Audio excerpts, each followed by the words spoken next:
늘 매일 거의 글을 하나씩 쓰는데 제가 제 나름대로 설교하는 마음으로 늘 성경 얘기를 쓰기 시작했어요.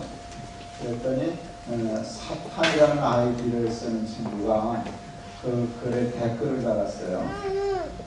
쉽게 말하면 돌아버리겠네 뭐 이런 식으로 썼는데 그래서 이게 참 재밌다. 이게 도대체 누군가? 그러니까 제가 생각하기에는 예수 잘 믿는 청년이 사탄이 이런 걸 보면 돌아버리실 거라 그래서 썼겠지 하고 확인하려고 그 아이들을 이렇게 클릭해서 들어갔더니 사탄교를 숭배하는 청년이었어요. 여러분 사탄교가 있다는 걸 아세요? 사탄교가 있습니다. 제가 꽤 오래전에 알았어요. 제가 동안교회 신화할 때 전도사님 한 분이 캐나다에서 신학을 한 분인데 휴가 때 토론토를 다녀오면서 목사님 토론토에 그 사탄교가 있는데 사탄교에도 바이블이 있습니다. 사탄교 바이블 한번 보실래요? 그러더라고요. 그래서 한번 가져와봐라. 휴가 갔다 오면서 사탄교 바이블을 들고 왔어요. 꽤 두껍더라고요. 그분 또 그렇게 말씀이 많으시대요. 제가 1장 1절을 읽고 덮었습니다. 사탄교 바이블 1장 1절은 제 눈으로 읽었습니다. 이겁니다. 내 삶의 주인은 너 자신이다. 그래서 아이 그놈이 아직도 그 소리 하고 있네 하고 덮었습니다. 이 말이 이렇게 낯익지 않아요? 사탄이 아담과 하와에게 선악과 따먹으라고 할 때 했던 말입니다. 네가 하나님이야. 내 삶의 주인은 너 자신이야. 굉장히 중요한 포인트예요. 사탄이 우리를 넘어뜨리기 위하여, 사탄이 우리를 망하게 하기 위하여, 사탄이 우리를 멸망케 하기 위하여 정말 창세 때부터 지금까지 하는 말은 한마디예요. 내 삶의 주인은 너 자신이다. 왜 내가 내 삶의 주인이 되면 죽고 망할까요? 간단히 생각해보면 논리적으로 알 수 있어요. 내가 내 삶의 주인이 되어서 내 마음대로 살아도 잘 살려면 이 조건이 충족되면 돼요. 내가 전지전능하면 돼요. 그렇죠? 근데 여러분 전지전능 하시겠죠? 우리는 무지무능하죠. 무지무능한 존재가 착각해가지고 내 삶의 주인은 나야. 나는 내 마음대로 살 거야 하면 다 잘 산다 못 산다. 못 산다죠. 꽤 오래전에 성수대교가 무너졌어요. 성수대교 무너지는 날 아침 7시 반인가 무너졌는데 7시 5분인가 무너졌어요. 제가 성수대교 그날 새벽 4시 반에 지나갔어요. 매일 새벽 기도하러 지나가는 길이거든요. 출퇴근하는 길인데 4시 반에 지나갔는데 7시 5분에 무너졌으니까 한 2시간 35분 전에 지나갔어요. 그때 안전했겠죠? 이미 카운트다운에 들어간 날이에요. 그죠? 우리가 몰라서 그렇지. 무너져서 이제 조금 있으면 이제 넘어질 날인데 아슬아슬하게 지나간 거죠. 그런데 그것도 모르고 그날따라 은혜가 뻗쳐서 찬송가 부르고 지나갔어요. 저녁에 돌아올 때는 그 다리 무너져서 그 다리를 통해서 올 수가 없었어요. 그래서 한남대교라는 데를 돌아서 왔어요. 한남대교 올라섰는데 흔들다는 손에 부들부들 떨렸어요. 이게 무너지면 어떡하나. 나 수영도 못하는데. 그러고 지나갔어요. 멀쩡한 다리는 벌벌 떨고 지나가고 무너질 다리는 찬송가 부르고 지나가고 이게 저예요. 그러니까 내가 나를 믿고 산다면 내 인생이 얼마나 불확실하겠어요. 저는 누려동남 외아들이고요. 저희 어머니 지금 95세신데 그러니까 어머니 모시고 살죠. 어디 나갈 때마다 어머니한테 늘 인사했어요. 제 인사는 다녀오겠습니다. 어머니 저 다녀오겠습니다 하고 인사했습니다. 그런데 성수대교 무너진 그 다음 날부터 한 번도 그렇게 인사 안 했습니다. 저는 어디 갈 때마다 이렇게 인사합니다. 어머니 나 가요. 다녀오겠다는 말은 안 합니다. 다녀오겠습니다라고 다음 날 인사하려고 했더니 말이 잘 안 되더라고요. 가는 건 맞는데 오는 건 온 다음에 얘기해야 된다고 생각했어요. 내가 온다고 약속할 수 있는 일이 자신있게 얘기할 수 있는 일이 아니라는 걸 알았어요. 그래서 어머니 저 가요. 그러고 인사하고 갔다 와서 다녀왔습니다. 라고 인사했어요. 지금까지 정말 그렇게 인사하고요. 가르치지 않았는데 애들이 다 배웠어요. 우리 아들놈 중에 다녀오겠습니다. 라고 인사하는 놈이 없어요. 아빠 나 가요. 이러고 다니죠. 여러분들 중에 누구라도 다녀오겠습니다라는 인사를 책임지고 할 수 있으면 예수 안 믿어도 됩니다. 제가 잘 모르지만 혹시 이 집회에 교회 평소 잘 안 다니시다가 특별 집회라고 교회 다니는 친구한테 잡혀서 오신 분들 혹 계시면 웬만하면 안 믿으시는 게 좋습니다. 눈치채셨겠지만 교회 다니면 시간 많이 뺏기고요. 특히 돈을 많이 뺏깁니다. 그러니까 웬만하면 그냥 사시는 게 좋습니다. 그런데 이게 되면 예수 안 믿고 살아도 아무 문제 없습니다. 다녀오겠습니다 하는 일을 나는 책임지고 할 수 있다. 그 자신만 있으면 혼자 사셔도 됩니다. 근데 목사가 이렇게 엉뚱한 소리를 자신 있게 내뱉을 수 있는 일은 그 일을 할 수 있는 사람은 세상에 한 사람도 없기 때문입니다. 오늘 비행기 타고 왔습니다. 여기 애틀란타가 제일 먼 데라는 데는 아시죠? 이제 비행기 타는 게 자꾸 꾀가 나서 싫어요. 12시간 50분 오래요 오늘. 12시간 50분 와서 2시간이라도 조금 더 오더라고요. 이제 정말 이제 힘들다 하고 내렸는데 또 2시간 가자니까 싫더라고요. 해가 나왔어요. 그래서 비행기 엄청 많이 탔습니다. 제가 밀리언 마일러예요. 그러니까 비행기 많이 탔죠. 비행기에 많이 탔는데 제가 한 번도 안 한 일이 있습니다. 비행기 타고. 그래서 살아있습니다. 여러분들 비행기 타고 이 짓은 안 하셨기 때문에 여기 계십니다. 제가 비행기 조종실 문을 두드려본 일이 없습니다. 여보 내가 자동차 운전 30년도 넘었어. 당신 피곤해 보이는데 내가 대신 조정해 줄게. 그러면 미친 겁니다.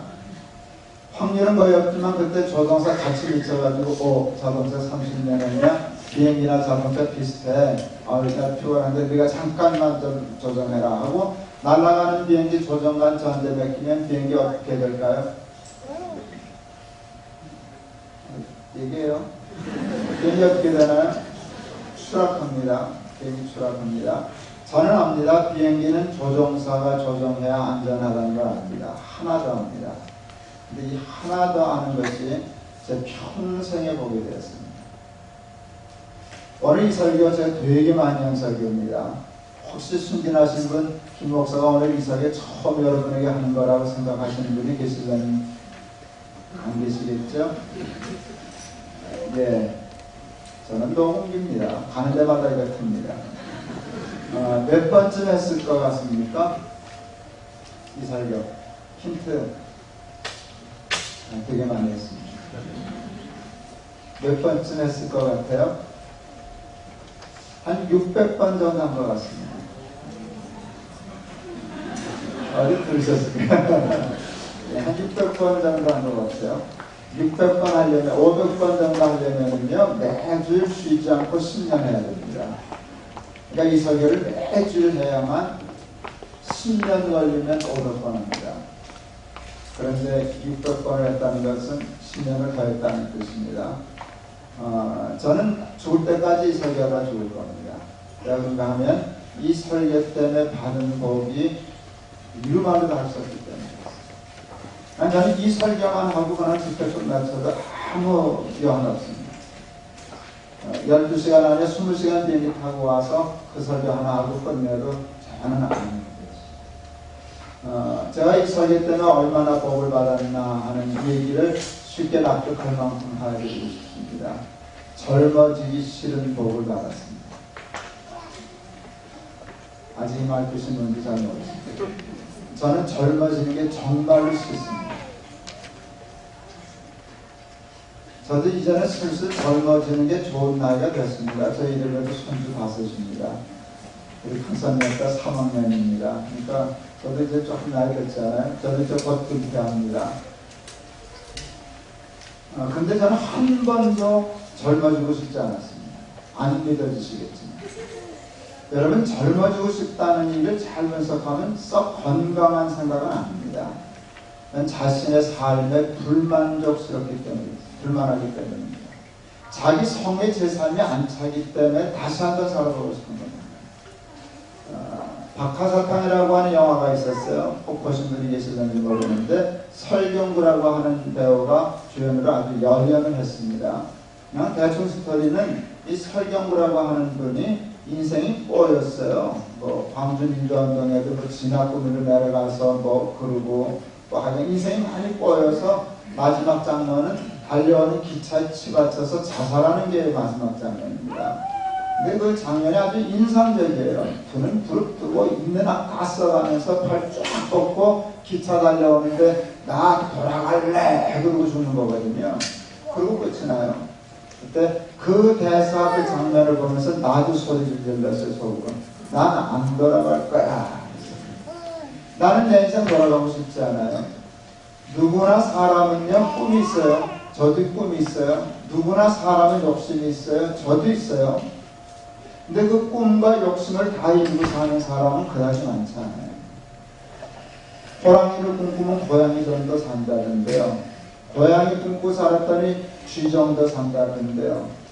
제 삶의 꿈이 예를 들면 저희 피아노 건반 이 정도가 제 꿈이었다면 저는 저쯤 있어야 되는데 저는 지금 여기가 있어요. 저는 제가 지금 사는 삶을 한 번도 욕심내본 적도 없고 꿈꾼 적도 없어요. 저도 기대가 있었어요. 욕심이 있었어요. 소망하는 게 있었어요. 저기. 근데 저는 거기를 뛰어넘었어요.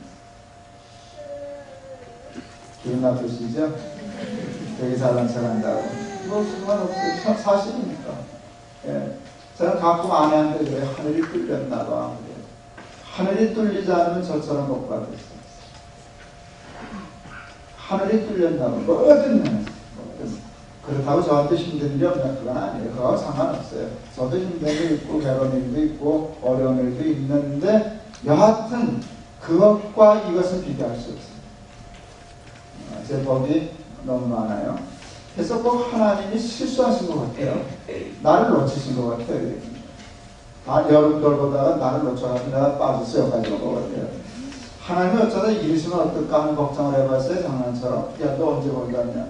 이 자리에 앉는 네가 알지? 너 그냥 네가 꿈꾸던 대로만큼만 와 하고 인생 무르자 그럴까봐 아주 조마조마합니다. 하나님이 만일 인생 다시 무르자 그러실 때 내가 할 말을 준비해놨어요. 일수불태입니다. 난 내 인생 후회 없어요. 예, 하늘이 뚫리는 것 같은 복을 받았어요. 제가 얼마 전에도 우리 그 재단 이사님하고 얘기하라고 그랬어요. 나는 80을 산 것만큼 산 것 같아요. 이제 60점 넘어서 60 중반이지만 80 넘은 것 같아요. 80을 넘어 산 것 같아요. 그런데 늘 하는 말처럼 어른들 하시 여한이 없어요. 지금 당장 죽자 그래도 아무 불만 없어요. 근데 그 복을 어떻게 받았나 누가 물으신다면 오늘 있었던 거예요. 그래서 저는 가는 곳마다 있었던 거예요. 왜? 누구든지 내가 깨달은 것처럼 내가 믿은 것처럼 이 말씀 깨닫고 이 말씀 믿고 그대로 살면 누구나 똑같이 저 같은 복 받게 될 테니까. 제가 깨달은 것은요, 하나님이 주인이시다 이걸 깨달은 게, 내가 주인이라 그렇게 하면 죽어망한다. 죄가 뭔가 했더니 내가 주인이야, 그게 죄예요. 선악 갖다 먹으면 죄잖아요. 믿음이 뭔가, 오직 의인은 믿음으로 말미암아 살리라 그랬는데 믿음이 뭔가 생각했더니 간단해요. 하나님이 주인이시오. 매사 하나님이 주인이심을 인정하고 고백하고 믿는 게 믿음인데 그 믿음이 복이 되고요. 그 믿음이 우리를 잘 살게 해요.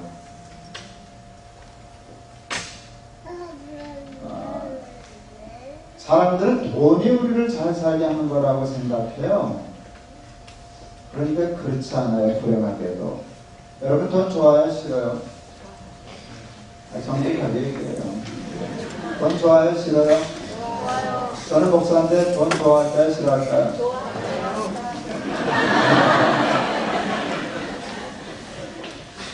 요즘 미국 들어오는데 그 세관 이민국에서 되게 목사는 까다롭게 해요. 최근에 한 번도 곱게 못 들어왔어요.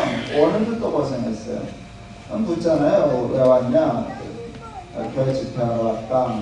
그렇게 하면 꼭 물어요. 돈 받냐? 뭐라고 대답해야 될까요? 예, 제가 경험상 알아요. 돈 받는다. 아마 줄 거다. 이제 아마 줄 거다. 그렇게 하면 이 사람이 좀 못마땅해. 근데 진짜 아마 줄 거지, 뭐 내가 얼마 줬냐고 계획하고 온 건 아니잖아요. 그런데 돈 받는다. 그렇게 하면 까다로워요. 그럼 또 어디 가서 또 조사하고, 뭐 얼마 준다고 얘기를 했어요. 얼마 받는다. 그랬어요. 뭐 매년 오냐, 1년에 몇 번을 오냐, 올 때마다 돈을 받냐, 다른 나라에서 그지 같은 걸 잡고 있어요. 그런데 뭐 좀 받으니까 받는다 그러죠. 그냥 놀러 왔다 그러고 그냥 들어올까 그러는데 조금 귀찮으면 되지. 그 시시하게 조금 빨리 나오겠다고 그 거짓말하고 살고 싶지 않다. 그냥 목사입니다. 집회 왔습니다. 강사비 좀 받습니까? 예, 받습니다. 얼마 받습니까? 한참 실경이 하다 들어왔어요. 돈 좋아야 하려면 쓸데없는 얘기였네. 목사가 돈 좋아하기 괜찮을까요? 정직한 거 아닐까요? 난 돈이 좋대요. 그런데 제가 돈을 좋아하는데 여러분 함부로 걱정 안 하셔도 되는 게 돈이 나를 잘 살게 못한다는 위대한 지를 깨달았어요. 돈 한만 많아도 그것이 부자 되게 해도 나를 잘 살게는 못해요. 왜 돈이 우리를 잘 살게 못하는가 하면요, 복음 때문이에요. 복음 중에 복음은 하나님이 저와 여러분을 사랑하신다는 거예요. 근데 사랑은 뭔가 하면 사랑은 사랑받는 대상을 존귀하게 해요. 2005년 1월 달에 제가 독일에 집회하러 공항에 갔었는데 큰아들로부터 전화가 왔어요. 아버지 축하드립니다. 뭔 일이냐? 올해 할아버지가 되시겠습니다. 제가 무료동남 외아들이라고 그랬잖아요. 대고양이 형제인 줄 알고 살았는데 내가 손주를 본다니까 정신이 하나도 없었어요. 정말로 정신이 하나도 없었어요. 어떻게 집회를 갔다 왔는지 갔다 왔더니 우리 아들내가 군인이어서 계룡대 살았는데 초음파 사진 한 장 찍어들고 서울로 올라와서 너 보여주려고. 신기하니까. 그때는 아들인지 딸인지도 모를 때죠. 손녀였어요. 제가 사실 손녀에다 현상 받았거든요.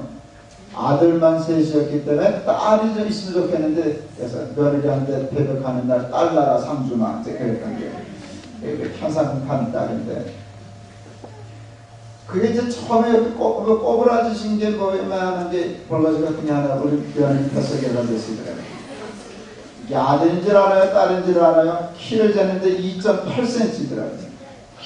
그걸 보고 또 보고 하다가 하도 신기해서 제가 우리 교회 홈페이지에다 글을 하나 썼어요. 우주보다 더 크고 귀한 2.8cm.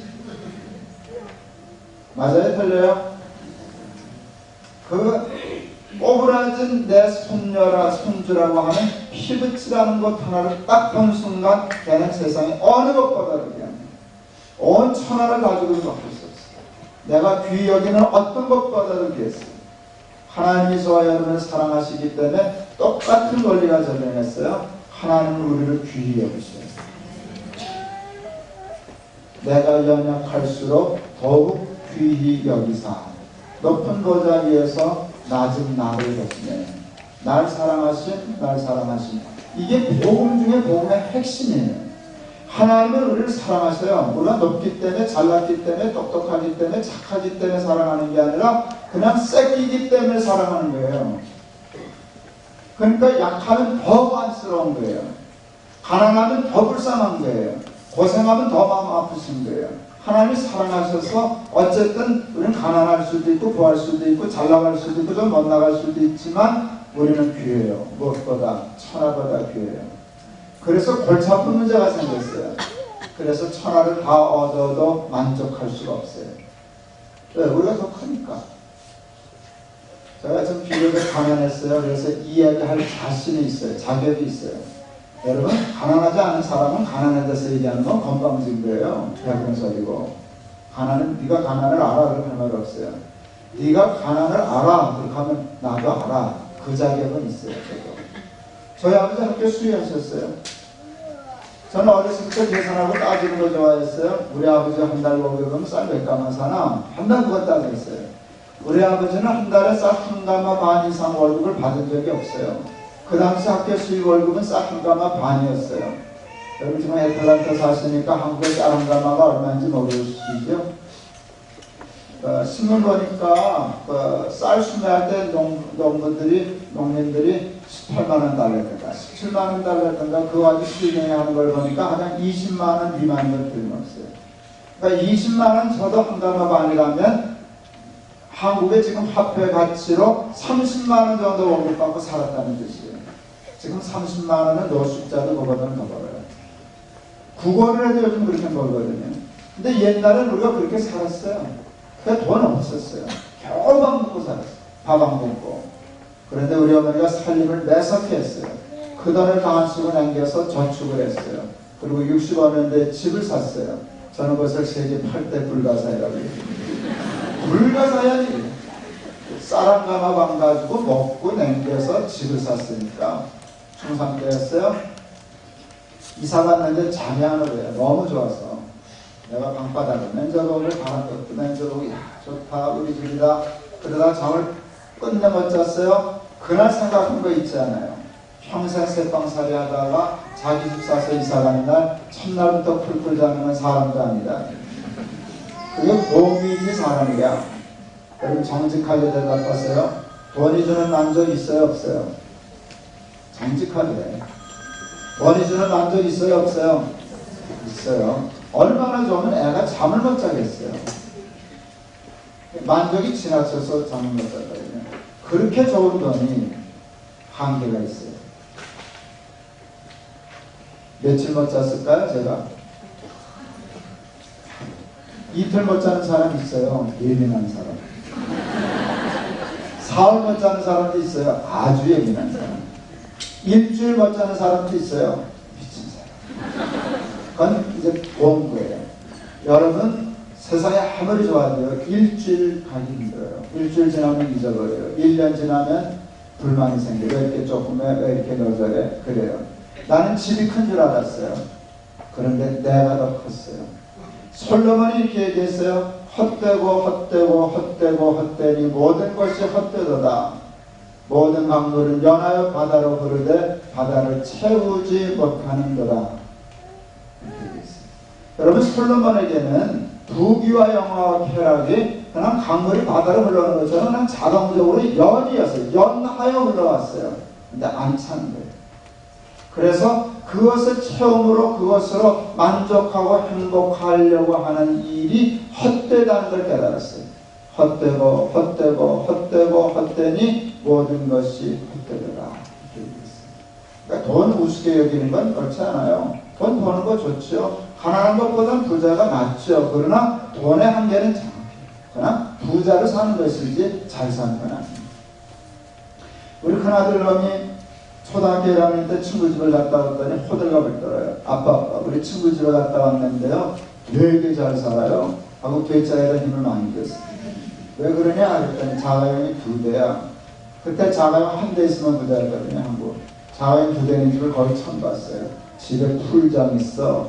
뭐 텔레비전 카메라로 도둑 경비해. 그런 소리를 하더라고요.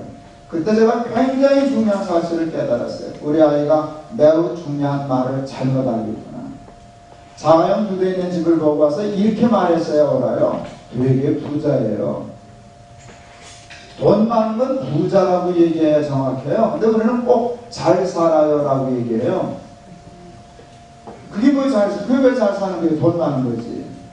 돈 많은 건 좋단 말이에요. 난 부자 뭐 그렇게 고깝게 생각 안 해요. 뭐 부자 좋지. 근데 부자라고 얘기하면 되지 왜 그걸 잘 산다라고 얘기하냐. 살다 보면 가난할 수 있는데 돈 없는 건 가난한 거지 왜 돈 없는 게 못 사는 거냐. 말을 그렇게 하기 때문에 우리를 그냥 쏘가요. 말에 쏘가요. 그렇게 생각해요. 그리고 그렇게 살아야 돼요. 그래서 잘 살기 위해서 우리는 돈에 집착해요. 여러분, 우리가 60년대, 70년대 전에 소득이 100% 안 됐다는 사실 아세요? 국민소득? 그때를 아십니까? 그때 우리나라가 100% 미만일 때 우리가 지금 가난한 나라라고 하는 동남아시아, 필리핀, 베트남, 제가 지난주에 거기 다녀왔는데 그 동남아시아 그 나라가 평균 300% 할 때 우리는 100% 미만이었습니다. 여러분, 박정희 대통령께서 태국 방문하려고 했더니 태국이 받아주질 않았어요. 왜 안 받아주는 줄 아십니까? 거지 나라 대통령 온다고 안 받아줬어요. 장충체육관, 대한민국에서 최초의 실내 체육관인데 어디 원조로 지었는지 아십니까? 필리핀 원조를 지었습니다. 고속도로 모델은 태국이었다고 그러고요. 여러분, 베트남이 쌀 원조에서 우리 알라비 얻어먹고 살았습니다. 근데 지금 우리가 25,000불, 27,000불 됩니다. 미국이나 일본보다는 아직도 국민소득이 떨어지는데 제가 꽤 여러 나라 다니거든요. 그런데 일본보다 아까 말로 세상 말로 잘 삽니다. 미국보다 잘 삽니다. 실제로 생활 모든 수준이나 그 소득 대비 누리는 아파트 평수나 아파트나 자동차나 누리고 사는 거를 보면은요, 한국 그 누가 따질 실질 그 무슨 실질 소득이라고 그러나 실제 구매력이라고 한다면 한국이 35,000불 시대에 진입했다는 얘기를 하고 있는데, 학교 다닐 때 우리 워낙 가난했으니까 얘가 도무지 어떤 환경에서 학교를 다니냐를 알아보기 위해서 생활환경조사사라는 게 있었어요. 그 질문이 웃겼어요. 라디오 있냐? 선풍기 있냐? 냉장고 있냐? 텔레비전 있냐? 기억나십니까? 우리가 그러고 살았어요. 만일 돈이 우리를 행복하게 한다면, 돈이 우리를 잘 살게 한다면 우리는 뒤집어져 있어야 됩니다. 한국 사람처럼 행복한 삶이 어디 있겠습니까? 지나가는 백 사람한테 물었습니다. 요즘 어떻게 사십니까? 물었어요. 뭐라고 대답한 사람이 많았을까요? 1등 그럭저럭 삽니다. 2등 마지못해 삽니다. 3등 뭘까요? 잘하십니다. 자, 여러분에게 여쭤볼 테니까 한번 대답해봐요. 속으로 대답해도 좋아요. 근데 한번 꼭 대답해보세요. 요즘 어떻게 사십니까? 이게 평범한 질문인데 정직하게 잘 산다고 얘기하기 힘들어요. 정직하게 잘, 왜 그런가 쏘가서 그래요. 돈이 있으면 잘 사는 줄 알았거든요. 그런데 돈으로 잘 살 수 없다고. 왜? 복음 때문에. 하나님이 저와 여러분을 그게 복음이거든요. 하나님이 사랑하셔서 우리를 크게 만드셨기 때문에 그것으로 잘 살 수는 없어요. 잘 사는 건 성경이 꼭 그렇게 얘기해요. 오직 의인은 믿음으로 말미암아 살리라, 이렇게 얘기하셨어요. 믿음이 우리를 살게 해요. 시편 16편 2절에 이런 말씀이 있어요. 주밖에는 나의 복이 없나이다. 왜 이렇게 생각할 수 있어요? 주 밖에는 복 없어요. 복이 어디만 있어요? 주 안에만 있다는 뜻이에요. 근데 사탄이 우리를 주 밖으로 끌어내려고 그래요. 여기 보기 꼴보기 싫어서. 근데 사람들이 안 나가요. 왜? 저기 복이 없으니까. 그래서 이 사기꾼이 가짜 복을 만들었어요. 근데 꼭 진짜처럼 만들었어요. 그래서 제가 그 이름을 짝퉁복이라고 지었어요. 너무 똑같아요. 제가 가짜 복하고 진짜 복을 얘기할 테니까 맞춰보세요. 평안과 편안.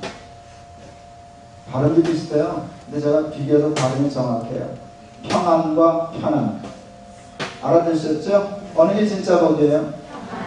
한 사람은 틀린 걸 못 봤어요. 600번 설교 안 한다고. 이건 틀릴 수가 없죠. 틀릴 수, 한국 사람이라면. 근데 돈, 그렇게 우리가 좋아하는 돈은 우리에게 평안을 주어요? 편안을 주어요? 돈은 편안을 줄 수 있지 평안을 줄 수는 없어요. 기쁨과 재미, 어느 게 진짜예요? 예, 이것도 한 사람도 틀린 거 못 봤어요. 근데 돈은 우리를 기쁘게 해요? 재미있게 해요? 기쁨은 이걸 보면 알아요. 뭐 생각 없이 쓸 수도 있지만 초상집 가면 밤을 샐 때 성경책 주면 밤샐 수 있죠. 목사도 성경책 주면 잘 거라 그랬지 않을까. 근데 파투장 주면 밤을 새요. 그래서 밤새려고 하는 짓이 파투 치는 거예요. 한국의 전통적인 상례집에 가면. 그러니까 왜 밤을 샐 수 있을까요? 재밌어. 그러니까 파투 밤새도록 이렇게 얘기할 수 있어요. 야, 그 고스톱 누가 만들었는지 되게 재밌네. 근데 말 돼요. 근데 이렇게 말하면 어떨까? 야, 고스톱 치니까 참 기쁘다. 이게 기쁨과 재미의 차이예요. 그런데 세상은, 돈은, 세상적인 가치관들은 우리에게 편안과 재미를 줄 수 있어도 절대 평안과 기쁨을 줄 수는 없어요. 기쁨과 평안은 믿음이 줘요. 내가 이것을 너에게 이루면 너의 기쁨이 너희 안에 있어 너희 기쁨을 충만케 하려 합니다. 나의 평안을 너에게 주노니 이 평안은 세상이 너에게 주는 것과 같지 아니하니라. 이런 말씀을 하시거든요. 평안은요, 믿음이 줘요. 돈은 우리를 평안하게 못해요. 중국이 부자가 되기 시작했어요. 중국에서 있는 목회자들이 오더니 중국도 돈 많은 사람이 많이 생겼다고 그래서 얘기했어요. 근데 부자들 별거 아닙니다. 그래요. 왜요? 목사님 부자들이 돈 벌어서 제일 먼저 하는 게 뭔지 아세요? 여러분 부자들이 돈 벌어서 제일 먼저 하는 게 뭐게요? 그만 이렇게 얘기했어요. 밤 쌓고 철망 칩디다. 예, 돈 때문에 편히는 살 수 있어요. 좋은 차 타고 넓은 집에서 편히 살 수 있어요. 평안히 살 수는 없어요. 담 쌓고 철망 친다는 것은 평안하다는 뜻이에요? 불안하다는 뜻이에요? 돈이 많을수록 불안해요. 저 도둑놈 하니까, 저 내추통 수술놈 하니까 불안해요. 돈은 우리에게 편안을 줘요. 평안은 믿음이 줘요. 진짜 복이라고 여러분이 인정한 평안은 믿음이 줘요. 우리 막내 아이가 6살 때 손목 잡고 골목을 내려갔어요. 밑에서 5학년짜리 올라오셨어요. 그럼보다 눈이 번쩍번쩍해서 아빠 저 형아가 나 때렸어. 복수해달라고. 그러면 애가 재신없이 그냥 모른 척 갈렸더니 이 자식이 억울했어요. 저로의 개를 놓치는 게 억울했어요. 내 손을 탁 부딪히더니 지 발로 가서 5학년짜리 발로 찼어요. 무사했을까요? 6살짜리가 5학년 발로 찼는데 무사했을까요? 안 했을까요? 했죠. 내가 있잖아요. 옆에. 그날 내가 깨달았어요. 난 다윗이 골리앗 어떻게 이겼는지 알았다. 다윗 6살, 골리앗 5학년, 하나님 80kg 깨끗습니다. 그때 내가 80kg 넘었거든요. 그러니까 여러분 80kg짜리 아빠가 있는데 5학년짜리하고 우리 아들이 벌벌 떠고 쳤으면 그건 미친놈이에요. 제 애비볼 보고 80kg인데 그러니까 5학년짜리 보고 발을 찼어요. 우리 아들 80kg야. 여호와는 나의 목자시니 내게 부족함이 없으리로다. 시편 23편 여호와는 나의 목자시니 내게 부족함이 없으리로다. 그가 나를 푸른 초장에 누이시며 그러셨어요. 그냥 넘어갈 수 있지만 전 동물을 좋아해서 알았어요. 양이 안 눕는다는 사실을 나는 알았어요. 양 안 누워요 여러분. 누워 잔 양 보신 분 계시면 내가 상 드릴게요. 단 미친 양 빼고 죽은 거 말고 제정신이 살아있는 양은 절대로 누워서 안 자요. 못 자요. 뭐 누워 자는 동물은 반드시 강한 동물만이 누워 자요. 사람이 강하기 때문에 누워 자는 거예요. 사자가 누워 잘 수 있어요. 호랑이 누워 잘 수 있어요. 왜? 그 건들 놈이 없어요. 누가 건들겠어 사자를. 노루, 토끼, 양, 사슴같이 약한 동물은 절대로 눕지 않아요. 그것들이 누웠다. 그럼 그만 살겠다는 뜻이에요. 아이 나 이 피워서 안 되겠어. 아이 그만 나 안 살래 하는 소리거든요. 나 돌아갈래 하는 거랑 같은 거예요. 나 안 살래 그러는 거예요. 모든 약한 동물은 이렇게 웅크리고 자요. 그게 뭔지 아세요? 바스락 소리 나면 뛰어야 되니까. 약한 동물은 바스락 소리 나면 뛰고 봐요? 보고 뛰어요? 이게 다른 거예요. 보고 뛰는 놈 센 놈이에요. 빠른 놈. 약한 동물은 뛰고 봐요. 약한 동물 중에도 두 과가 있어요. 뛰고 보는 놈과와 그냥 냅다 뛰는 과가 있어요. 뛰고 보는 놈은 약하지만 제법 빠른 놈. 냅다 뛰는 놈은 약하기도 하고 느린 놈. 그냥 서로 뛰는 거지. 뭐. 양은 사실은 뛰고도 못 봐요. 냅다 뛰지. 근데 지가 누워서 자요? 말도 안 되는 소리. 그걸 딴 사람은 몰라서 실수했다 쳐도 목동 출신인 다윗이 그렇게 썼다는 건 의미가 있는 거예요. 그래서 그 말씀이 내가 있는 거예요. 나는 양과 같은 약한 동물이어서 도무지 평안할 수 없었어. 근데 야, 하나님이 내 목자시니까 나는 어느 날부터 누워 자더라. 여러분, 미국 뭐하러 오셨어요? 뭐하러 미국 왔어요? 본토 친척 아버지 따버리고. 예, 그냥 제가 험함하게 그냥 장난을 떼게 들으래. 독한 것들 아니에요. 여러분 참 독해요. 이민 온 사람도 독해요. 사실 그래서 사는 거예요. 독하니까 살지. 남의 땅에 와서. 그때 한국 사람이 근성이고요. 근데 이렇게 독한 마음 갖고 부모 친척 다 버리고 뭐하러 여기 왔어요? 아니 오고도 몰라. 뭐하러 왔어요? 잘 살려고 왔지. 근데 잘 산다고 하는 게 뭐였어요? 좀 부끄러울 거 없어요. 당연히 돈 아니에요. 그렇지만 여러분 아세요? 저는 돈 우습게 여기라는 소리는 안 해요. 돈 열심히 벌어야죠. 제가 내일 모레 돈 어떻게 쓸 건가 얘기할 때 쓸 때가 많은데 벌수록 좋죠. 그런데 이건 아셔야 돼요. 벌어도 돈 때문에 행복해지진 않는다. 믿음이 우리를 잘 살게 합니다. 그거 여러분 꼭 기억하셔야 돼요. 그래서 저는 이 하나의 생명 걸기로 했어요. 오직 의인은 믿음으로 말미암아 살리라. 하나님이 주인이십니다. 2001년 10월 7일 날 로프트 숭일교회를 개척했어요. 제가 50이 넘어서 51살 때 교회를 개척했어요. 제가 엉뚱한 짓을 잘해요. 로프트 숭일교회 전에 동안교 목회했는데 그때 3,400편 큰 예배당 지었어요. 100억 드렸어요. 그때 900대 1이었으니까 환율이 1,000만 불 넘는 예배당 지었어요. 교인이 예배당 죽고 나니까 매년 1,000명씩 늘대요. 그리고 제가 그만두던 해는 6개월 만에 1,000명이 넘어가더라고요. 가속이 붙어서. 이러다 10,000명, 20,000명 가는가 보다. 그랬어요. 근데 저는 하나님이 좋은 성격을 주셨어요. 그렇게 뭘 이룬 것은 죄가 없는 거예요. 내 백이쪽을 또 새로 하고 싶어 하는 거예요. 지금도 또 지금 그 바람이 불어가지고 그걸 세상 사람들은 역마살이라고 부르고요. 가만 앉아있지를 못한 거예요. 자꾸 여기 튀고 여기 튀고 그러는데 하여간 하나님이 어떤 마음을 주셔서 제가 교회를 개척하겠다라고 생각했어요. 50에 개척을 하니까 흥분이 되더라고요. 그런데 걱정도 되더라고요. 이 교회가 내가 괜히 객기 부린 건 아닐까? 좋은 교회가 될 수 있을까? 잘못하면 어떡하지? 그럴 때 좋은 교회 해보고 싶었어요. 당연히 그냥 단순한 말로 좋은 교회 하고 싶었어요. 근데 이게 가위가 눌렸어요. 그런데 해답을 성경에서 얻었어요. 마태복음 16장에 보면 베드로가 주는 그리스도시여 살아계신 하나님의 아들이십니다 라고 고백하잖아요. 그랬더니 예수님이 내가 이 반석 위에 내 교회를 세우리니 음부의 권세가 이기지 못하리라. 단순한 말씀이 저한테 와닿았어요.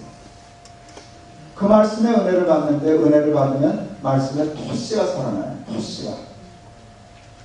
내가 하는데 큰 은혜를 받았어요. 예수님이 내가 할 때. 왜요? 그 소리를 듣고 은혜 받고 내 입에서 튀어나온 말을 난 기억해요. 덤태기 쓸 뻔했네. 하마터면 덤태기 쓸 뻔했네. 뭔 소리인 줄 아세요? 로프트 숭일교회를 내가 해야 되는 줄 알았어요. 근데 무거웠어요. 근데 예수님 그러시는 거예요. 왜 네가 하냐? 내 교회인데. 왜냐면 내 교회는 내가 세워. 내가 그 믿음은 있어요. 내가 세우는 교회는 보장할 수 없어요. 솔직히 무슨 일을 만나는지 알 수 없어요. 근데 예수님이 세우시는 교회가 나쁜 교회 될 수는 없잖아요. 예수님이 세우시는 교회가 왔다 갔다 할 수는 없잖아요. 그래서 얼른 덤태기 쓸 뻔했는 교회는 있어요. 그래서 그럼요, 예수님이 주셔야죠. 그래서 그걸 넘겼어요. 여러분 정말로 그때 여기서 이제 벗어나는 자유함, 평안함, 그걸 느꼈어요. 그래도 뭔가 좀 미심쩍었어요. 궁금해요. 그래 내가 목사인데 교회 개척할 때 난 아무것도 안 해?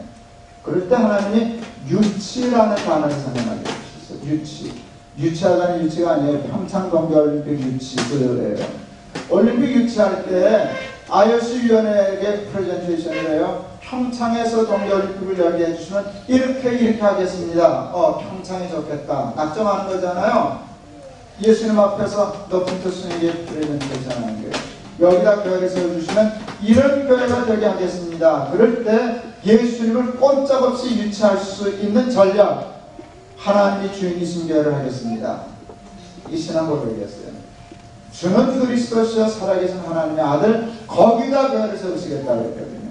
그걸 저는 아주 단순화시켜서 이렇게 얘기했어요. 하나님만 주인이 되시는 교회를 하겠습니다. 예수님은 홀랑 빠져가지고 오케이 하고 그래서 숭일교회 정말 저희 마음에 참 좋은 게 했어요. 그리고 복 많이 주셨고요. 높은 뜻 숭일교회 시절부터 높은 뜻교회 지금 7개가 되었는데요. 2001년 그랬으니까 지금 12년 지난 교회거든요.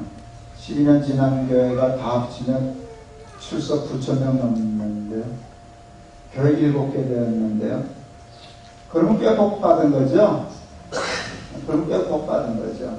복 받았는데 제가 출석했는데 교회는 10,000명 훨씬 넘게 저는 재석을 잘 안 따져가지고 한 10,000명은 최소 넘을 텐데 10,000명 교회 누구를 무작위로 자는 사람을 붙잡더라도 쿡 찌르면서 높은 뜻 교회는 하면 저는 답이 하나 나와야 돼요. 하나님이 주인이신 거예요. 여러분 혹시 어디 세상이 넓으니까 높은 뜻 교회 다니다 온 사람이 있으면 자는 사람하고 쿡 찌르면서 물어보세요. 높은 뜻 교회는 어떤 교회야? 가면 100이면 90명은 그대로 나올 겁니다. 하나님이 주인이신 교회야. 네, 그것만 목표로 교회했습니다. 하나님이 주인이신 교회를 하고 싶었어요. 그래서 제가요 아주 특단의 조치를 했어요. 저희 교회가 개척된 지 석 달 만에 1,000명 모였어요.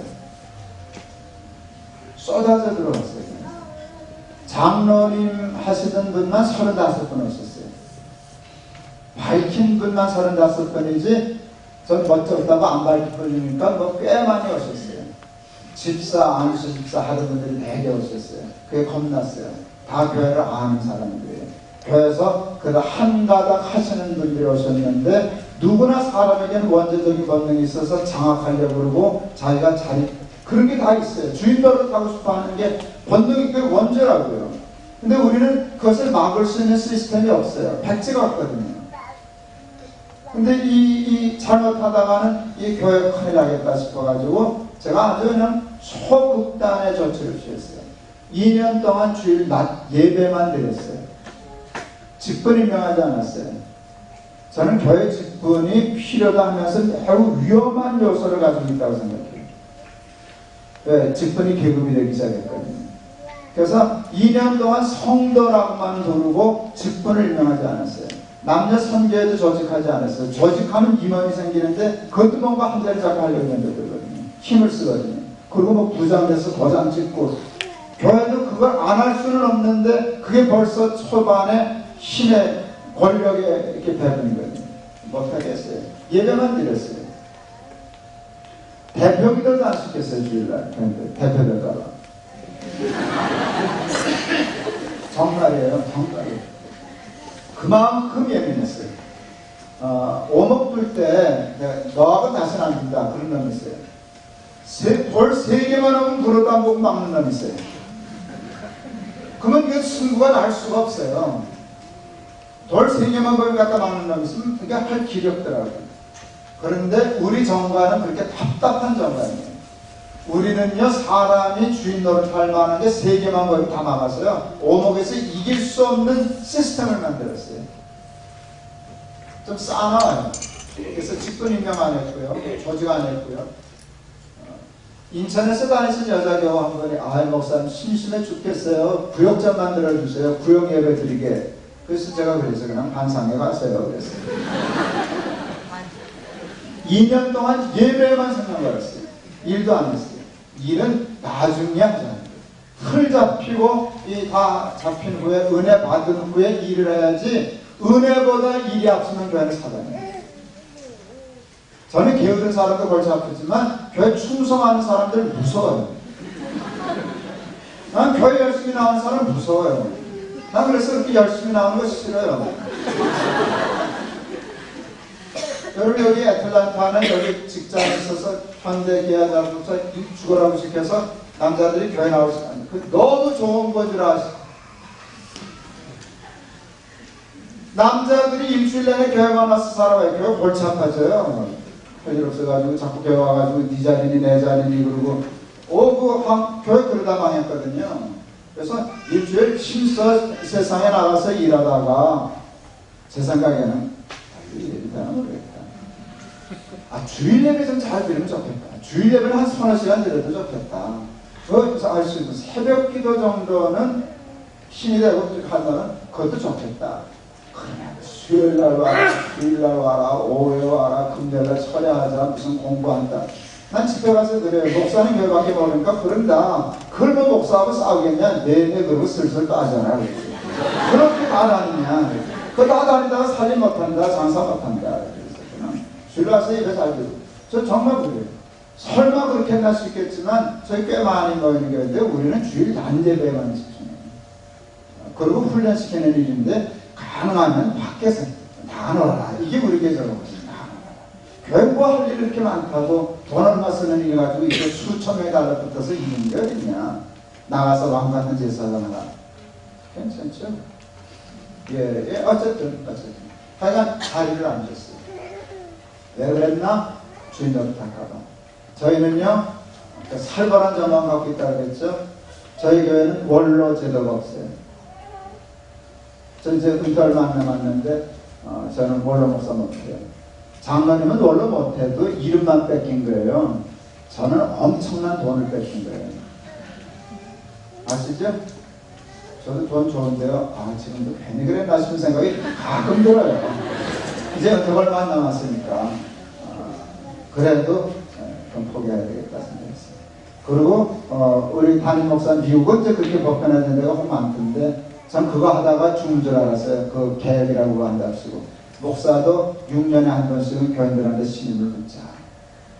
그렇지 않으면 너무 이 나이가 들어가고 오래 갈수록 목사의 권력이 커져요. 반대의 경우도 많아요. 그리고 장로님 안수집장 목사님은 죄송하지만 6년하고 잘라요. 왜? 나는 직업이니까 60월까지 좀 하자. 당신들은 지금 거기 가서 60월까지 하고 이건 봉사직인데 한국교회는 봉사를 직업처럼 해요. 그리고 직업을 가서 봉사처럼 해요. 그래서 하나님 나라에 이게 막대한 손실이 와요. 저희는 그래서 장로, 안수, 집사, 권사, 소위 그 항전, 우리 항전이 없어요. 우리 7년이 끝이에요. 6년이 끝이에요. 그래서 힘쓸만 하면 잘려요. 뭔가 좀 알만하면 돼. 그러니까 힘이 없는데 그래서 안전해요. 우리 교회는 주인 노릇할 사람 없어요. 우리 장로님도 참 감사하고 그걸 받아주셨어요. 6년 하고 이제 은퇴를 하시게 됐는데 고민이 생겨서 뭐라고 불러야 되나 그 장로님들을. 근데 은퇴 장로라는 말을 쓰기가 좀 어려웠어요. 왜? 40대 초반의 장로가 돼서 아직도 40대에 은퇴하시는 장로님들이 계셨어요. 그 40대 장로가 은퇴, 이게 말이 안 되잖아요.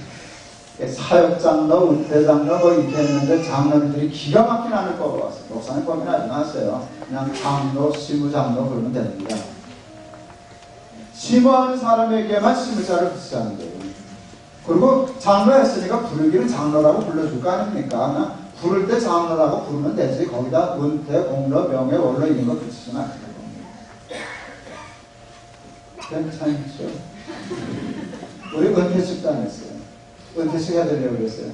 하지 말라. 목사님 예배 시간에 마지막 주일날 발표하고 우리 한번 세워서 박수 한번 쳐주시죠. 수고했다고. 우리 목사님 기도 한번 해주세요. 그러고 끝냈어요. 그러고 나니까 이거 나도 은퇴식하게 틀려먹었네 싶은 생각이 들더라고요. 한국교회, 이민교회 심하고요. 한국교회도 못지않아요. 직분이 계급이었어요. 저는 이빨 소리 해도 괜찮죠? 듣기 좋은 소리만 들으려고 온 건 아니시죠? 예. 지금은 이미 맘먹으면 아무나 와요. 제 나이 또래나 그 이상의 선배들은 죄송합니다 어른들에게 똑똑하지 않으면 못 왔어요. 똑똑하고 뭔가 활발한 사람이 왔어요. 그래서 쉽게 말하면 대학도 제 나이 또래 이민온 사람 중에는 스카이가 많았어요. 지금도 뭐 그럴 수 있죠.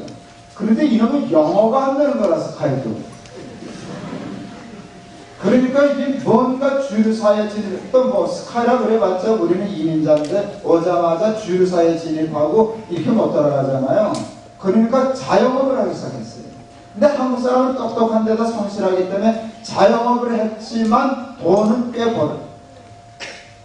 이민 여기 여러 나라 사람 중에서 한국 사람이 그래도 중상은 되죠, 최소한. 아닙니까? 여러분, 그래도 뭐 벤츠 타는 사람이 많더라고요. 그런데 여러분, 벤츠만 갖고 사람이 채워지지가 않아요. 명함을 써야 돼요, 남자는 특히. 근데 이 자영업을 하기 때문에 뭐 명함이요, 도장 찍을 데가 없는 거야, 이게. 그러니까 이걸 어디 와서 해야 되는가 하면 교회 와서 해야 되는 거라고요. 교회 와서 해야 된다고요. 장로님과 도장 찍으면 돈 나가, 안 찍으면 안 나가. 이게 너무 재밌는 거야. 안 찍으면 안 나가는 게. 권력이거든요. 장로가 교육이 됐어요. 여자들도 마찬가지예요. 여자분들. 남녀가 평등합니까? 안 합니까? 여자만 대답해요. 남녀 평등해요? 안 해요? 아직 안 합니다. 그래도 여자가 대통령의 나라인데도 아직 사실은 안 합니다. 그래도 옛날보다 많이 좋아진 건 아시죠? 저희 동기 목사님 중에 연경교 목사님이 계시는데 100년 넘은 교회입니다. 거기 80개 가서 100년 넘었을 때인가 가서 80년 전 교족부가 있어서 봤답니다. 그랬더니 야, 김 목사 80년 전 교족부 왔는데 여자 이름이 없어. 그때 여자 이름이 없었대요. 수원 때, 수원에 여자가 그래서 하나뿐이야. 이씨, 박씨, 뭐 간난이 뭐 이런 식으로 하는 거예요. 이름이 없었어요.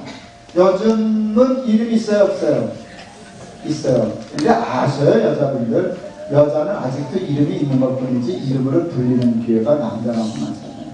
여자는 이렇게 되게 불려요. 누구 딸, 누구 엄마, 누구 할머니, 누구 아내, 누구의 뭐로 존재해요. 저 후배 목사 그 부인 중에 유명한 CCM 가수가 있어요. 송정미. 어느 콘서트 하는데 송정미 3호 콘서트 이렇게 썼더라고요. 그냥 뭐라 그랬어요.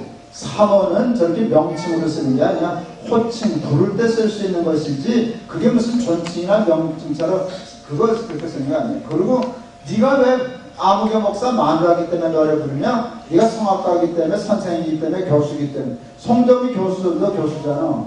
송정미 교수 콘서트, 송정미 선생 콘서트 하지 무슨 3호를 보내면 3호 그랬어요. 우리 그 후배 목사가요, 그 유학파가 돼서 그런지 굉장히 소극적인 사고방식까지 있어요. 자기 아내가 그 활동하는 일을 굉장히 자랑스럽게 하고요. 그렇게 아내 뒷바라지 잘해주는 남자, 한국 남자처럼 많지 않아요. 그 친구들 나이 50다 넘었는데. 그래도요, 그렇게 신식이고 서구적인 멋쟁이 우리 후배 목사인데도요, 이렇게 얘기하면 되게 멋져가 하고 불편해요. 이분이 송정미 남편이라고.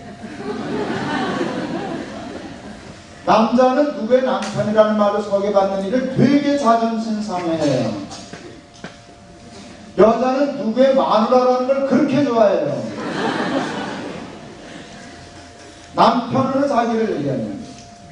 우리나라 한참 인터넷 포털 사이트 나왔을 때 어느 그 인터넷 사이트에서 그 컬럼 써달라고 우리 아내한테 부탁했어요. 우리 아내 근사하게 얘기했어요. 김동호 목사 마누라라는 걸 밝히지 않으면 쓸모없겠어요. 내가 적어도 그런 여자하고 살아요.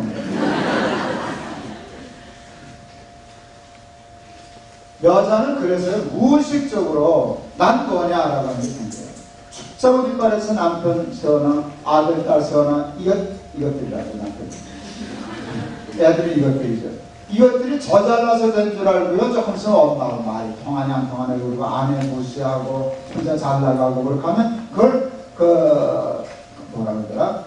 새둥지 신드롬이라고, 새다 날아가 빈둥지 신드롬이라는데요. 그때 여자들이 위험하대요. 근데 교회가 기가 막힌 조직이에요. 교회는요, 여자를 그 개인으로 인정해준 가장 선진적인 조직이에요. 여자는 누구 엄마라고도 부르지만 보통 누구라고 이름을 불러요. 한국 사회에서 교회가 여자의 이름을 불러준 최초의 조직일 거예요. 그런데 이 이름만 불러도 내가 내 이름으로 불린다라고 하는 그 의미가 있는데, 이게 조금 있으면 뭐 붙어요. 직함이 권찰님, 또 이게 승진을 하네. 권찰님, 집사님, 권사님, 그리고 여전대 회장님. 여자가 어디 가서 가문 야버시어를 어디 가서 해. 그러니까 여자들은 교회에 미치게 돼 있어요. 여자는 교회에 미치게 돼 있어요. 예수 그리스도 복음 십자가 없어도 여자는 순교할 수 있어요. 그게 교회를 망치고. 예, 집사 있어야죠. 권찰 있어야죠. 역할에 충실해야 되지만 남자도 마찬가지고 여자도 마찬가지고. 다 교회 와서 뭐 한자리 하고 그거를 세 부리고 권력 부리고 자기 어떤 존재감 가지려고 하다 보니까 하나님이 주인이시거든요. 어느 교회 갔더니, 부산에 어느 교회 갔더니 장이 잘났는데 옆에다 써붙였어요. 당회원석. 전 그걸 보고 난 설교를 못해. 그냥 먼저 가면 될걸. 여기는 예배 시간에도 당회를 하나요? 내가 그랬어. 당회할 때만 당회원 앉으면 됐지. 예배 드릴 때 아무나 앉으면 어때? 왜 거기는 당회원만 앉아야 돼? 그건 차별이거든요. 근데 사람들은 차별을 좋아해요. 왜 사람이 건거는 줄 아세요? 왜 명품 사는지 아세요? 명품을 왜 비싼 줄 아세요? 차별의 심리를 아주 잘 이용한 마케팅이에요. 난 너하고 달라. 너 이거 없지? 너 이거 얼마짜리인 줄 알아? 비싸야 차별이 되거든요. 차별하는 거예요. 그래서 공부하는 거예요. 그래서 돈 버는 거예요. 그래서 출세하는 거예요. 그에 대한 만족감. 근데 교회는 그런 게 아니에요. 교회도 예수 믿는 사람도 돈 벌어요. 예수 믿는 사람도 공부해요. 예수 믿는 사람도 출세해요. 근데 목적이 달라요. 차별하기 위해서가 아니라 차별을 철폐하기 위해서예요. 가난한 자를 섬기기 위하여, 낮은 자를 섬기기 위하여. 그래서 사자와 어린 양이 함께 뒹구는 세상, 그 하나님 나라를 만들려고 하는 건데 이게 뒤집어져 있어요. 근데 교회에서 맞아 직분이 교육이 됐어요. 그래서 때라고 그랬지. 그랬더니 그 교장님들 훌륭하시더라고요. 목사님 생각이 짧았는데 목사님 말씀 맞습니다. 감사하더라고요. 때라고 한 목사보다 그 말 듣고 뗀 장로들이 훌륭한 게 인격적으로. 나도 그건 알아요. 근데 어느 교회 갔더니 더 큰 교회 갔는데 거기도 부산인데 부산이 그럴까? 여기 이만큼의 까만 벽돌을 박스를 깠어요. 장은석 쪽문 달았어요. 책상 놨어요. 칼걸이 의자 놨어요. 거기 앉아서 예배 드리시는 거예요. 근데 여러분, 은혜와 물은 낮은 데로 흐르는 거예요. 은혜는 절대로 지금 얻어가요. 교만은 패망의 선동이에요. 그렇게 높여놨으니까 장로님들이 무의식적으로 자성했게 됐어요.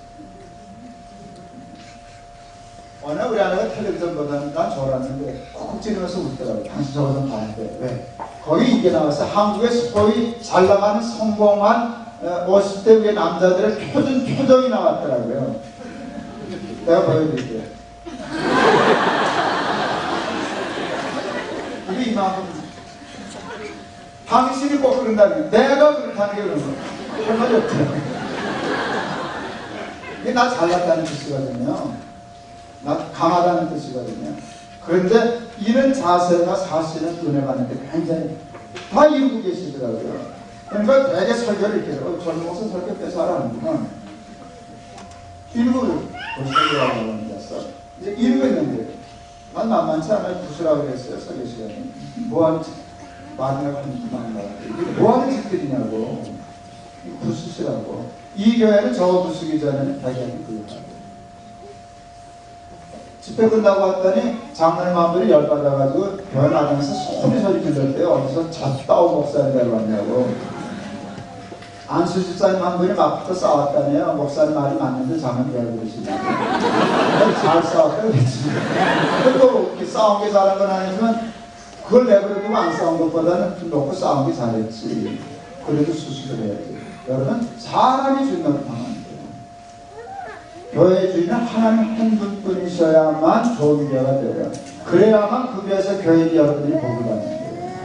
장로 시키시면 장로 하셔요. 권사 시키면 권사 하셔요. 제가 안신년 미국에서 하고 시애틀 형제교회, 그 다음에 남가주 사랑인들하고 만나서 들어갔어요. 시애틀 형제교회 큰 교회예요. 갔더니 목사님 장로님 교인들이 나만 보면 김포에서 안식년 왔다 하고 간 어느 목사님 얘기를 하시더라고요. 꽤 큰 교회 목사시던데 안식년을 와서 지내면서 자기가 목사라는 걸 안 밝혔어요.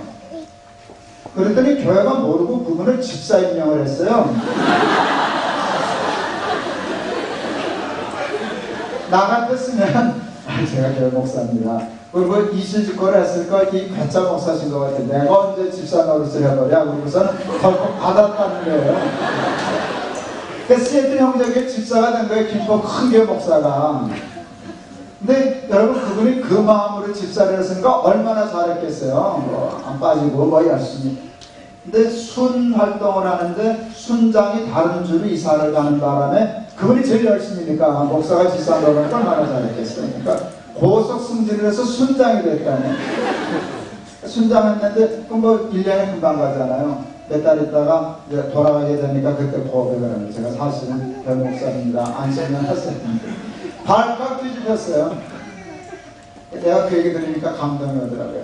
남가주 사랑에 가서 집회하면서 그랬어요. 내가 시애틀에서 그거 보고 왔는데 나도 집사 한번 해보면 좋겠는데 얼굴이 팔려가지고 어디 가서 숨을 데가 없네. 그랬더니 그 김승우 목사님인가 지금 한국 할렐루야 교회 가신 목사님들이 있었어요. 그냥 오세요. 시켜드릴게.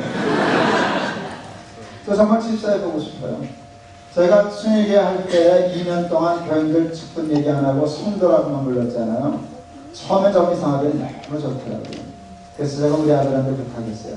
얘야, 아빠 죽으면, 아버지 죽으면 묘비에다가 목사라고 쓰지 마라. 그냥 성도라고 써줘. 목사는 월급 받고 일할 때까지만 목사하자. 그리고 교인 노릇 하다 좋지. 그냥 맨날 원로, 공로, 명예. 제가 교회에 간답시고 저 하다가 70세 정리 좀 길어 보였어요. 후배들이 없으면 모를까. 이제는 후배들도 많이 나오고 그러는데 70세 정리 별로 없잖아요. 또 왜 70세 정리, 65세 정리 하자 그랬는가 하면 사람은 오래될수록 하면 거짓이 좀 세지거든요. 그리고 제가 더 함께 먹게 생각했어요. 제가 40에 와서 교회 제법 크게 했거든요. 전 청년들 우리 교회 많아요. 저는 청년들한테 반말해요. 그게 은사예요. 반말을 잘하면 애들이 따라요. 근데 반말을 하는데 어른이 기분 나쁘다 그러면 청년 먹기 은사 없는 사람이에요. 그럼 얼른 딴 먹게 해야 돼요. 제가 반말하면 애들은 내가 자기를 좋아한다고 느껴요. 가깝다고 느껴요. 저는 청년을 많이 오거든요. 얄미하고 툭툭 치고 이렇게 그러죠. 근데 제가 60 넘어가고 70세가 65세 넘어가면 그 아이들이 장로 되는 나이에요. 내가. 그럼 내가 그 장로한테 반말하게 해요? 존댓말하게 해요? 존댓말하죠. 공적인 자리에서. 사적으로 얘기하거나 전화 받았을 때 내가 김장로님 그럴까요? 야 김장로 그럴까요? 내가 김장로님 그러면 걔 긴장해요. 잊으셨나? 어디 섭섭한가? 왜 저 할아버지 왜 저래? 긴장해요. 야 김장로 그렇게 하면 마음이 편해지. 여러분 그만한 권력을 갖게 되는 거예요. 나이라는 게. 그러니까 빨리 튀는 게 좋겠다. 나를 위해서. 네, 그래서 그렇게 했었어요. 예. 자, 장로님들 다 막았는데요. 다 막았는데 어느 날 한 사람을 놓쳤다는 걸 제가 알았어요. 나를 놓쳤어요. 높은 교수님께서. 저희 한 3,000명 정도 출석했을 때인데 저희는 학교 관광길에서 예배당을 했거든요. 그래서 예배당이 없어요. 그런데 사무실 교육관이 필요했어요. 마침 좋은 빌딩이 하나 나오길래 그거 교회가 살려고 그랬어요. 한 30억 정도 은행 융자를 얻어야 했어요. 우리 한 3천만 모이니까 30억이 작은 돈은 아니지만 그렇게 부담스럽지 않았거든요. 그냥 뭐 1, 2년은 갚을 수 있는 돈이니까 당연히 은행이 그냥 감사한 마음으로 줄 줄 알았어요. 그랬더니 안 주는 거예요. 대출을 안 해주는 거예요. 그래서 내가 돌았나 그랬어요. 얘네들. 이 친구들이 돌았나? 우리 게 3,000명인데 1년 예산이 몇십억인데 돈 30억을 안 빌려줘? 쟤네들은 어디서 다 벌어먹고 살지? 2번을 대천을 했어요. 내가 하도 신기해가지고 내가 한번 만나자 그랬어요. 그래서 세 번째 제가 만났어요. 왜 안 주냐고? 우리 3,000명이라고 1년 예산 얼마라고? 그랬더니 이 친구가 40 조금 넘은 젊은 친구인데 신용이 없다는 거예요. 그래서 진짜 미친 줄 알았어요. 3,000명이라고 설명했는데 신용이 없다면 어떻게 돼? 저는 숫자와 돈이 신용인 줄 알았어요. 근데 기가 막힌 얘기를 하는 거예요. 교회 안 다니는 친구가. 목사님 석 달 만에 1,000명 모였다면요? 네. 목사님 때문이죠? 아니라고 그럴 수는 없죠. 한 사람 때문에 석 달 만에 1,000명 모인 교회는 그 한 사람만 잘못되면 그날로 무너집니다. 내가 좀 덜 똑똑하게 보였지 못 알아들을 줄 알고 아주 잘 알아듣게 예를 들어 주시더라고요. 예를 들어 목사님이 스캔들이 나신다고 하는 거예요.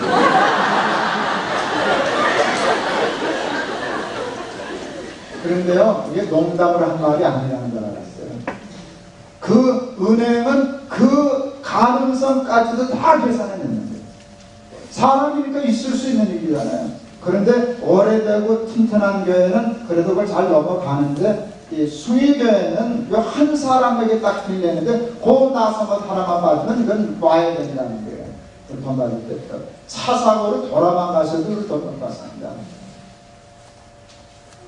그날 제가 깨달았어요. 저는요 말 잘 듣는 은사를 받았어요. 30원 못 받아도 상관없어요. 월세 물고 살면 될 수 있으니까. 그런데 그 말이 저한테 30억보다 됐어요. 너무너무 은혜를 받은 거예요.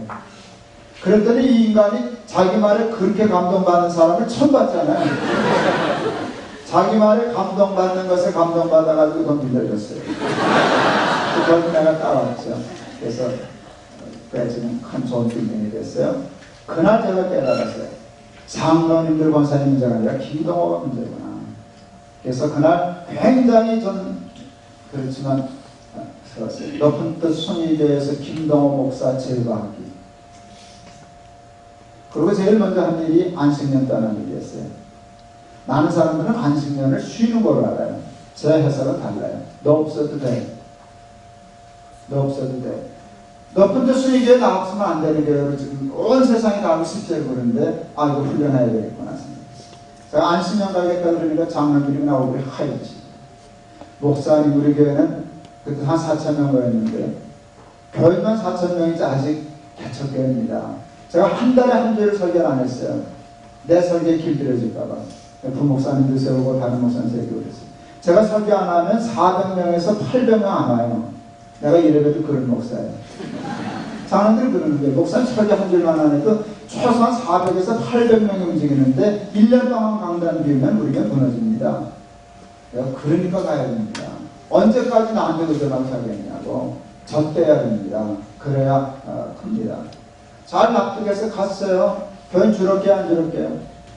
줄었어요. 첫 주일날 1,000명까지더라고요. 안식년 또한 그 다음 주일날 4,000명 했던 교회가 깨끗이 3,000명으로 줄더라고요. 한 주일에 1,000명 없어졌어요. 장로님들이 난리 나서 전화 오고 메일 보내고 거 보십시오. 우리가 뭐라 그랬습니까? 당장 들어서서 수습하셔야 되지 않겠습니까? 제가 답장 보냈어요. 다 무너져도 안 들어갑니다. 그 교회 아닙니다. 나 때문에 되고 나 때문에 무너지는 교회는 내 교회에서 하는 게 아닙니다. 무너지라고 그러십시오. 정말 그게 제 진심이었어요. 하나님이 그것을 믿음으로 보셨어요. 살려주셨어요. 지켜주셨어요. 1년 만에 들어갔는데 다시 4,000명 되었어요. 원상 회복했어요. 그런데 원상 회복이 아니에요. 전에는 제가 없으면 안 되는 교회였는데요. 1년 버티고 가니까 내가 없어도 괜찮은 교회가 됐죠. 제가 내일 모레 얘기하려고 그래요. 2008년 9월 7일 주일날 설교 준비하는데 느닷없이 하나님이 교회 개수를 나누라. 모레 오시면 들려줄게요. 재밌어요. 그 이해가 됐어요. 그래서 그거 좋으신 생각입니다. 그거 좋으신데요. 그래도 나는 하나님의 양심은 있으신 줄 알았어요. 없으시더라고요. 양심은. 네 개 중에 한 개는 줄 알았지. 내가 세 개를 양보하고 그 한쪽만 맡겠다는데, 근데 하나님이 야 이만 네가 하나를 맡으면 교회는 그 뜻이냐, 다 나눠가시는 거예요. 나도 이해가 갔어요. 그래서 포기했어요. 그래서 나는 교회를 맡지 않고 내 교회를 이렇게 한 주씩 돌아다니면서 설교만 하겠다고 그러고 선택했어요. 친구들이 기겁을 했어요. 넌 너무 낭만주의자고 이상주의자라고. 넌 좋은 뜻에서 그래도 너 후배 목사들이 너 그렇게 안 챙겨. 너 뒷방 들고니 될 거야. 여러분, 저도 손주가 있어요. 할아버지 영감이에요. 은퇴를 만나봤어요. 영감들의 나이 든 사람의 가장 살 떨리는 공포스러운 말, 뒷방 늙은이. 그 말로 사탄이 나를 놀렸어. 너 뒷방 늙은이 될 거야. 근데 하나님이 금방 기가 막힌 생각을 주셨어요. 너 그러면 이제까지 안방 많이 하려고 목회했냐? 예, 많은 목사님들이 안방 많이 하려고 목회해요. 너 하나님의 주인이라면 내가 주인이 되려면 너는 뒷방 늙은이가 돼야 내가 주인이 되지. 네가 안방만 있는데 내가 어떻게 주인이 되냐. 깨끗이 이해가 됐어요. 그래서 기도했어요. 뒷방 늙은이가 되게 해주시옵소서. 하나님이 어느 날 테스트 하셨어요. 교회를 예수를 잘 나눴어요. 잘 됐어요. 수요일 날은 제가 설교를 안 하거든요. 그냥 아무데나 골라가요. 근데 예고를 하면 안 돼요. 예고를 하면 자꾸 설교시키거든요. 그래서 아무데나 막 가요. 가도 시간 지나가면 또 설교하라고 그래서 귀찮아가지고 나는 설교 시작하면 들어가요. 담임 목사님 설교 시작하면 그날도 정확하게 설교 시작하자마자 뒷자리가 앉았어요. 교인들이 내가 온 걸 못 봤어요. 우리 목사님이 광고하다가 실언했어요. 그건 실언이에요. 여러분, 뒤를 돌아다 보십시오. 반가운 손님이 오셨습니다. 제가 나를 손님이랍니다. 불과 며칠 전까지 지가 부목사고 내가 담임 목사님.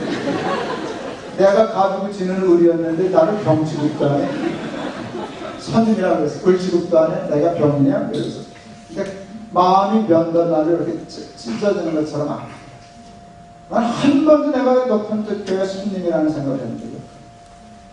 하나님 주인이라 그러면서요. 싸늘해졌어요.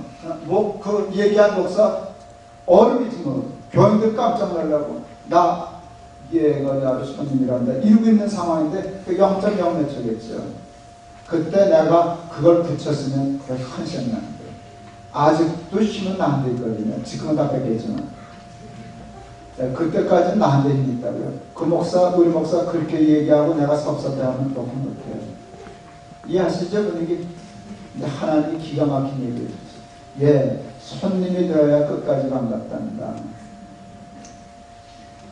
그래서 또 기도 많이 해서 반가운 손님이 되게 해요. 이렇게 기도하니까 되대요, 여러분. 근데 예수님 아세요? 여러분, 내가 주인 노릇은 할 수 있어요. 최소한 높은 교회에서는. 그런데 그러면 안 반가워져요. 솔직히. 제가 그걸 내다버리고 손님 노릇하니까 진짜로 나를 반가워합니다. 여러분, 안 반가운 주인 노릇하는 게 좋겠어요? 반가운 손님이 좋겠어요? 계산이 안 하겠습니다. 여러분, 반가워하는 게 얼마나 귀한 겁니다. 주인 노릇 한다고 주인 노릇 할 수나 있나? 괜히 거짓 부리는 거지. 여러분, 하나님의 도가 먼저요. 그래서 저는 하나님의 주인이 있습니다라고 하는 일을 나름대로 지키려고 하다가 잘하면 훌륭한 목사 될 것 같아요. 그렇지 않아요? 길이 보이지 않아요? 하나님을 주인으로 모셨더니 도리어 하나님이 나를 영광스럽게 하시고 칭찬하시고 멸류관 주고 자유로워지고 후배 목사하고의 관계가 얼마나 좋은지 몰라요. 견디를 어쩌다 가면은 어느 집사님, 내 나이 또래 집사님 예배를 갔더니 우리 그 담임 목사님 어디 동수서 설교하러 가서 내가 온다고. 우리 주인은 어디 가셨는데 손님이 오셨네요. 이러더라고. 아니 대놓고 나보고 손님이라 그러는 거예요. 근데 서로 기분 좋아요. 하나님이 주인이십니다. 나는 아무것도 아닙니다. 라고 할 때 하나님이 주시는 복이 있어요. 저 12시간 비행기 타고 왔으니까 조금 더 얘기해도 되죠? 비행기 값은 해야지. 이거 뭐예요? 누구 거예요? 제 거죠. 어느 날 하나님이 제 돈 지갑에 눈독을 들이신다는 불길한 느낌을 받았어요. 찝찝했어요. 내가 순발력이 있어요. 하나님께 금방 이렇게 얘기했어요. 저 해와 달과 별 다 하나님 겁니다. 나는 해와 달과 별이 없으면 없더라고요. 하나님 거라는 건 아무 문제가 없는데 요것만 내 거면 되겠는데 왜 저 엄청난 건 내팽개치고 내 지갑을 보시냐고. 하나님 나한테 썩나 안 썩지. 여기만 집중하세요. 그날 제가 깨달았어요. 지갑의 주인이 내 주인이다. 이게 내 거면 내 주인은 나고요. 이게 하나님 거여야만 내 주인이 하나님이셔요. 그래서 하나님이 주인이라고 하는 일은 말처럼 쉬운 거거든요. 자리 걸고 지갑 걸고요. 여러분 주인은 누구십니까? 벌써 제 눈치채고 기가 팍 죽어서 말하면 뺏길까봐 지금. 여러분 주인 누구십니까? 이 고백이 되지 않는 한 오늘 설교는 하면 여러분하고 상관없어요. 제가 하나님의 주인이시라 할 때 저는 제 자리 걸었어요. 저 높은 뜻 교회에서만큼 동안교회에서도 저 힘이 있었어요. 동안교회에서나 높은 뜻 순위교회에서나 그냥 깔고 앉아서 그냥 원로 목사 했으면 인생 끝내주는 거죠. 괜찮았어요. 그런데 하나님의 주인이신다는 것 때문에 내려놔야 되겠다. 성대로 죽을 거예요. 그러고 싶어요. 그리고 그보다 더 치는 거, 힘든 거 지갑이에요. 전 목사 치고는 부자예요. 여러분이 시험 들 만큼 부자예요. 목사 치고는. 그러니까 나도 내 지갑 걸면 골치 아파요. 네, 지갑 걸고 고백해요. 하나님 주인입니다. 당연히 하나님 주인입니다. 나는 천직입니다. 하나님 나는 얼마 정도 쓸까요? 하나님 어디다 얼마 지출하면 좋을까요? 우리 교회, 저희 교회 예산 많아요. 100억 홈 넘치요. 그 돈 누가 다 쓰는 줄 아세요? 우리 교회 회계 집사가 다 그 손 통해서 나가요. 그렇다고 지 마음대로 쓸까요? 아니요. 제가 결제해야 되는 거예요. 제가 결제해서 김사 여기 얼마 보내서 부장님들이 우리 장로가 결제하잖아요. 안수집사님들이 결제하는데 결제 나오면 집행만 하지 지 마음대로 돈을 못 돼요. 맞죠? 그걸 성경은 청직이라고 그래요. 이 지갑이 하나님 거기 때문에 누구 뜻대로 쓰는가 하면 하나님의 뜻대로 쓰는 거예요. 내 마음대로 내 건 줄 알면 비주인은 너구나 그러시지 않겠어요? 이거 힘들어요. 훈련해야 돼요. 자리를 내놓기 위해서도 훈련해야 되지만 지갑 내놓는 훈련을 해야 돼요. 그 좋은 훈련이 있어요. 11조예요. 제가 발견한. 저희 교회 장로님 중에 특전대 출신 장로님이 계셔요. 저보다 꼭 10년이신데 그냥 군인 출신들 충성심은 참말로 알 수 없어요. 교회에 대해서. 담임 목사에게까지 충성을 해서 너무 좀 부담스러워요. 정말 훌륭한 장로님이신데 특전대 출신 장로님이에요. 월남전에서 전투도 하셨어요. 제가 한날 그랬어요. 나는 2층에만 서도 다리가 후들거리지만 어떻게 비행기에서 뛰어내려요. 훈련받으면 됩니다. 그래요. 특전대원이 돼서 낙하산 가기 전에 석 달을 지상에서 훈련하는데 레펠이라는 데서 점프 연습을 하는데요. 그 레펠의 높이가 10m래요. 왜 그러냐 그랬더니 사람이 가장 공포를 느끼는 높이가 11m래요. 10m 점프대에 서면 키가 있어서 11m 눈높이가 나오는데 그 지점이 제일 무서운 자리래요. 제일 무섭다는 뜻은 더 올라간다고 더 이상 무서워지지 않는데 똑같아요. 11m 이상은 똑같이 무섭대요. 그래서 11m에서 뛰면 아무 데서나 뛴대요. 근데 그 얘기 듣자마자 무릎 쳐서 알았다. 11조란 사람이 돈에 대하여 가장 공포를 느끼는 날씨다. 거기서 뛰면 뛴다. 여기서 끝나려고요. 저 정말 그 연습 많이 했어요. 그 점프 연습 많이 했어요. 저는 군대는 방인데요. 신앙은 특전대 하고 싶었어요. 그래서 돈 갖고 씨를 많이 했어요. 저는 돈 쓰는 일에는 여러분에 대해서 설득하고 참 많아요. 17조까지 해갔어요. 아들 유학가는 바람에 15조 성 유지하느라고 애쓰고 있어요.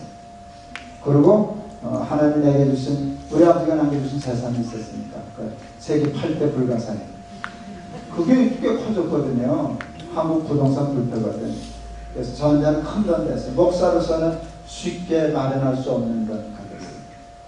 근데 그거 다 나눴어요. 내가 필요한 걸 뭔가 그래서 나눠서 이번에 그걸 아들하고 원안해서 좋은 재단 하나 만들자. 그래서 손대서 지금 작업하고 있어요. 왜 그러는가? 하나님이 주인이니까.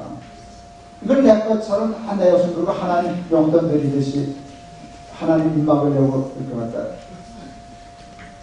온전한 11절부터 시작해서 훈련을 많이 했어요.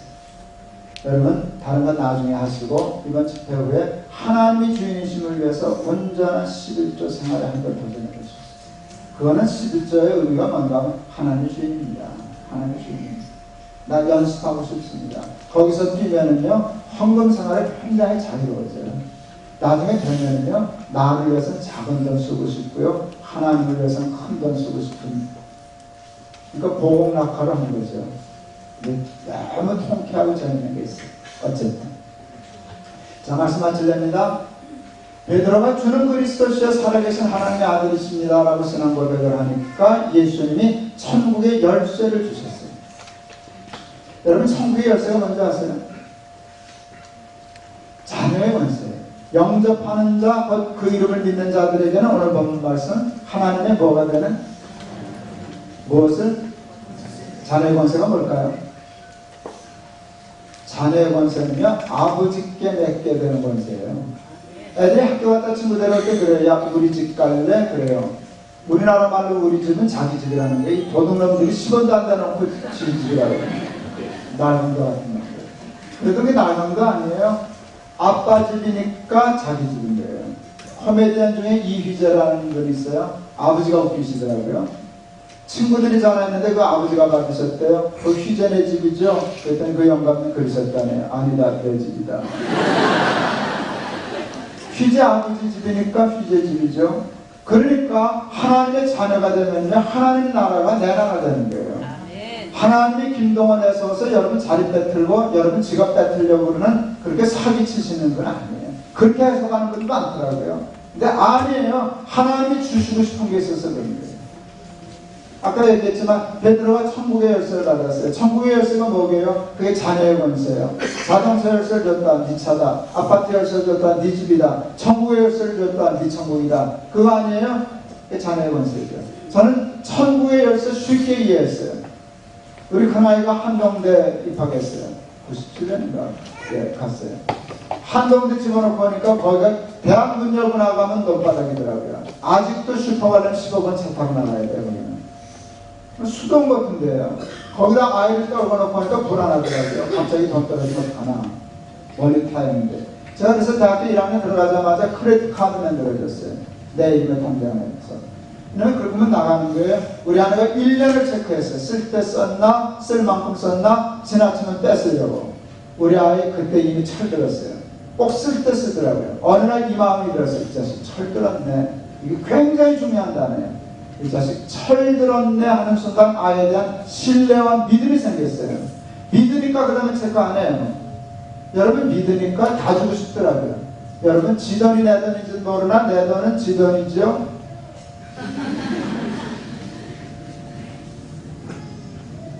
회사는 나 강사비 줄 거지. 주겠지 조금. 그 돈 주면 내가 어디 가져가게요? 밤에 뉴욕 가요. 애들 보고 와야지. 미국에서 강사비 타면 다 될 거예요. 갖다 주고 싶어요.